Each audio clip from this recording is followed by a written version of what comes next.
Inanunsyo ni US President Joe Biden aatras na siya bilang presidential candidate sa 2024 US elections at gusto niyang maging si US Vice President Kamala Harris ang humalili sa kanya.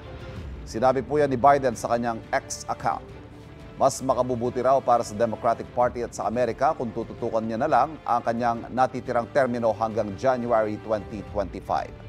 Magbibigay daw siya ng mga dagdag na detalye tungkol sa kanyang pag-atras sa mga susunod na araw.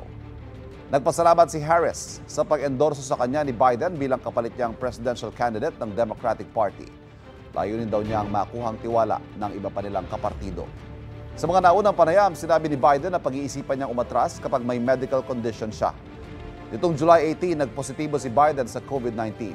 May mga nauna na rin panawagan mula sa ilang miyembro ng Democratic Party para umatras si Biden matapos ang hindi magandang performance niya sa presidential debate noong Hunyo laban kay dating US President Donald Trump. Sabi ni Trump, paayusin niya mga siniraan niya ng administrasyon ni Biden. Kapuso, para laging una ka sa mga balita, bisitahin at mag-subscribe sa GMA Integrated News sa YouTube. Sa mga kapuso abroad, samahan niyo kami sa GMA Pinoy TV at sa www.gmanews.tv.